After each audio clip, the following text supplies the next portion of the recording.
lanjutan minggu kemarin yang kita membahas tentang teori masuknya agama dan kebudayaan Hindu Buddha di Indonesia. Nah, sebelumnya Ibu akan presensi anak-anak semua. Aini, Yoas, Yoswi, Anggia, Frans. Jadi berangkat semua ya. Nah, pada pagi hari ini kita akan belajar mengenai kerajaan Hindu Buddha di Indonesia. Nah, coba lihat tayangan di depan ini.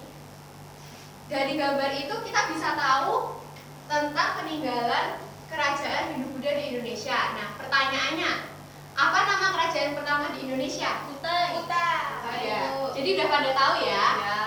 Nah, sebelum kita masuk ke dalam materi untuk mendalaminya, sekarang Ibu berikan waktu anak-anak untuk berliterasi dengan materi atau buku atau jurnal-jurnal di internet. Jadi silahkan anak-anak boleh membuka handphone masing-masing untuk berliterasi. Ibu berikan waktu ya. Oke, Bu.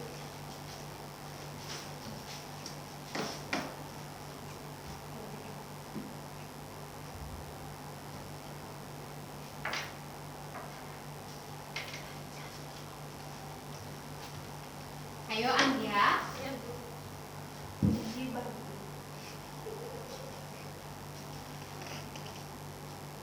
Cukup ya anak-anak? Oke, Bu. Sudah? Sudah siap untuk lanjut ke dalam materi? Siap. Nah, jadi kerajaan Hindu Buddha itu diantaranya ada kerajaan Kutai, Tarumanegara, Majapahit, kemudian ada Kediri, Singasari, Mataram Hindu. Jadi pada hari ini kita akan membahas terlebih dahulu kerajaan Hindu tentang Kutai, Tarumanegara, dan juga Majapahit. Nah, perlu diketahui bahwa kita juga akan membahas di pertemuan selanjutnya tentang Mataram kuno, Sriwijaya, Kalingga, atau Boli. Nah, Mataram kuno ini pastinya memiliki kaitan dengan kerajaan Hindu, yaitu Mataram Hindu, gitu. Nah, tadi Ibu rasa anak-anak sudah membaca bahan literasi tentang kerajaan Hindu Buddha di Indonesia ini. Nah, sekarang kita masuk kerajaan Hindu. Nah, kerajaan yang pertama itu adalah kerajaan Kutai, yang mana terletak di Muara Kaman, hulu Sungai Mahakam, Kalimantan Timur. Nah, berdirinya itu sekitar abad ke-5, merupakan kerajaan Hindu pertama di Indonesia. Tadi sudah jelas ya di tayangan pertama tadi yang ada gambar rupanya. Nah, kemudian nama-nama Raja Kutai itu ada Kudungga, Asmawarman, dan juga Mulawarman. Kegiatan ekonomi masyarakat Kutai sendiri itu ada peternakan, pertanian, dan juga perdagangan. Nah, ada 7 buah himpa dari kerajaan Kutai. Ayo, siapa yang mau baca? Biar nggak ngantuk. Ya, Aini silahkan. Yupa adalah tugu batu yang berfungsi sebagai tugu yang digunakan dalam upacara kurban. Dibuat pada masa pemerintahan Raja Mulawarman. Prasasti Yupa ditulis dengan huruf Pallawa dan bahasa Sanskerta. Ya, terima kasih Aini. Yang lain, kalau temannya baca, didengarkan ya. Nah, sekarang kita akan membahas Tarumanegara dan juga Majapahit. Tapi tekniknya itu Ibu telah menyiapkan topik yang mana ini ada pertanyaan dan juga jawaban. Jadi anak-anak nanti silakan mengambil satu persatu, kemudian silakan mencari pasangan. Pastinya anak-anak sudah tahu ini kira-kira pertanyaannya apa, jawabannya apa, begitu ya? Oke, Bu. Ini Aca silakan. Nanti ada 2 kelompok ya. Langsung dibaca. Ya, boleh langsung dibaca. Kira-kira apa ya pertanyaan dan jawabannya? Nah, kira-kira apa nih? Silahkan boleh langsung mencari pasangannya. Ini kayaknya jawaban Patih Gajah Mada. Ayo. Ini juga punya jawaban. Anggia, Frans, ayo. Apa yang ingin menyatakan Nusantara? Hah? Apa yang ingin menyatakan Nusantara? Gajah Mada. Kerajaan Tarumanegara Prasasti. Ayo, siapa? Ah, dia lah punya Prasasti teman. kebun kopi. Nanti ada yang 3 orang ya. Kita bertiga. Silakan langsung bersatu dengan kelompoknya. Nah, kira-kira kelompok yang cewek-cewek cantik ini akan membahas apa nih? Kerajaan Tarumanegara. Ya, ini RKPD-nya silahkan habis ini berdiskusi ya. Diisi nanti setelahnya akan presentasi. Nah, berarti yang cowok ganteng ini tentang Majapahit. Silakan. Ibu berikan waktu untuk berdiskusi. Silakan. Bu bisa buka cara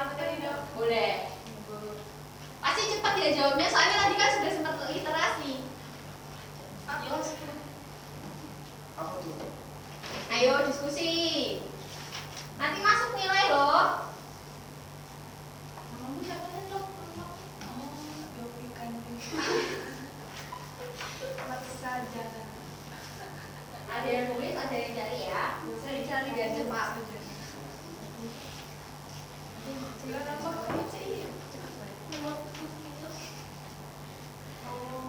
kan di bidang politik, ini ekonomi, sosial, nanti sama-sama yang Udah selesai Bu. belum, kamu belum ketemu bidang sosial. Ayo. Nanti yang sudah selesai boleh maju duluan. Nggak harus taruh negara dulu atau bidang sosial. Yogi belum politik. Udah itu. udah Bu kami. Belum. Udah selesai? Ekonominya belum. Udah selesai belum? Udah Bu. Sudah?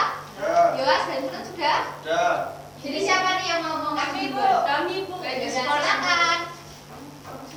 Ini semua Bu. Iya semua. Nanti kelompok yang satunya silakan didengarkan ya kalau ada pertanyaan. Ya, Bu. Silakan. Ya, kami akan membahas tentang Kerajaan Tarumanegara. Dan lokasinya itu berada di Jawa Barat, di tepi Sungai Cisande. Nah, bagaimana sejarahnya? Nah, sejarahnya itu adalah diperkirakan berdiri pada abad ke-5, sekitar abad 5 Masehi. Keberadaan Tarumanegara memiliki bukti diperkuat dengan adanya sumber dari luar dan dalam negeri.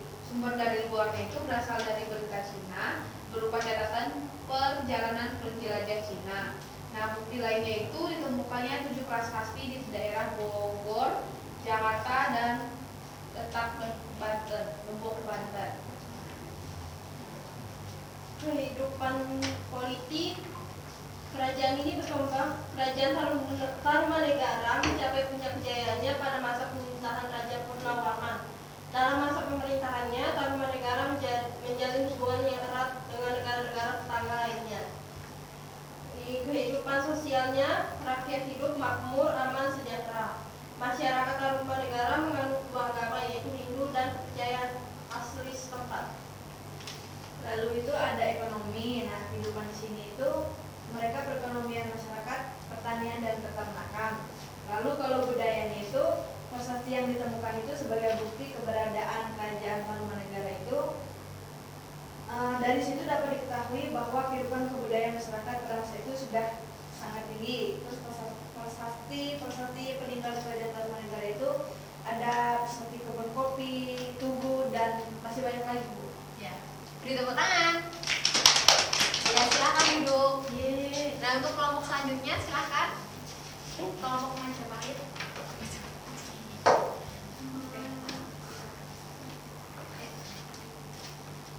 Ya bisa dimulai. Kami ingin mempresentasikan Kerajaan Majapahit.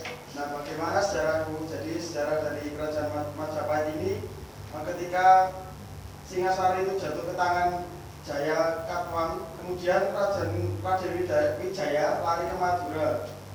Kemudian ia diterima kembali dengan baik oleh Jaya Katwang dan diberi sebidang tanah ditarik atau di Mojokerto.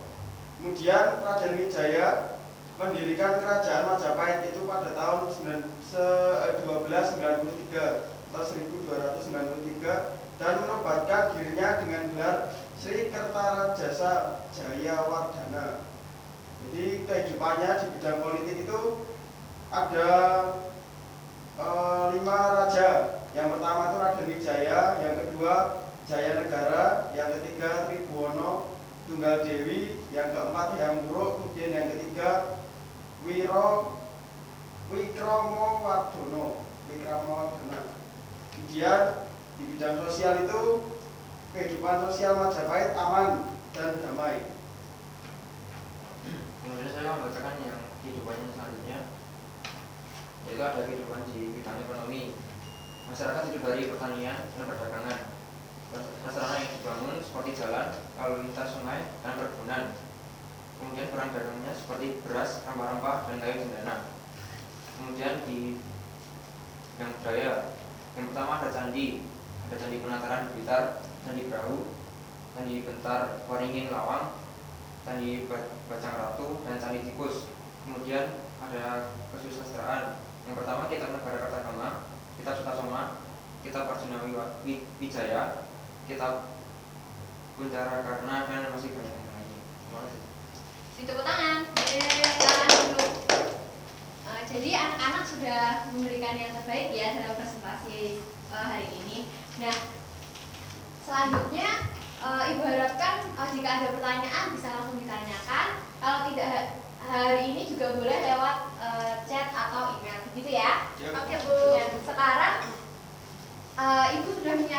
juga untuk presentasi yang minggu depan.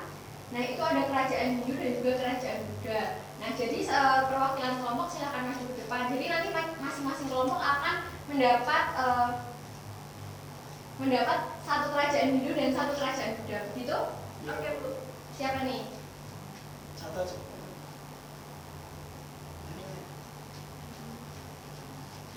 Jadi kelompok Yoas tadi besok minggu depan akan Saya dapat Kalingga sama Singosari. ya. Terus Saya tentang Sriwijaya dan Kediri. Ibu catat ya. Ya, Bu. Nah, sekarang tugasnya yang minggu depan itu presentasinya tidak seperti biasanya. Jadi akan berupa infografik. Jadi anak-anak silahkan dalam kelompok membuat infografik. Kemudian minggu depan silahkan untuk dilanjutkan mempresentasikan tentang dua kerajaan masing-masing kelompok. Begitu ya? Oke, Bu. Nah, kemudian sampai di sini ada pertanyaan? Untuk tugas atau materi yang hari ini sudah disampaikan? Nggak ada, Bu. Kalau tidak ada, seperti biasanya sebelum mengakhiri pembelajaran, Ibu mau tanya apakah yang dapat diambil dari pembelajaran hari ini? Ada Bu. yang bisa jawab? Ya, Yoas? Kalau kita punya impian itu harus diperjuangkan, Bu, supaya dapat tercapai. Ya, itu bisa dari belajar dari Sumpah Palapa yang disampaikan oleh Pati Gajah Mada. Ya. Ingin menyatukan Nusantara. Nah, ada lagi? Ya, Anggia, silahkan. Kebertanggungjawaban dalam menepati janji. Ya, itu hampir sama ya dengan Yoas tadi. Ya. Berhubungan dengan Pati Gajah Mada yang menepati sumpahnya untuk tidak memakan buah-buah, tidak memakan palapa. Nah, sampai di sini cukup. Ibu akhiri pembelajaran hari ini ya. Ya, Oke, silahkan anak-anak mengerjakan tugas dengan baik dan memberikan yang terbaik juga di presentasi minggu depan. Sampai di sini Ibu ucapkan terima kasih. Silakan.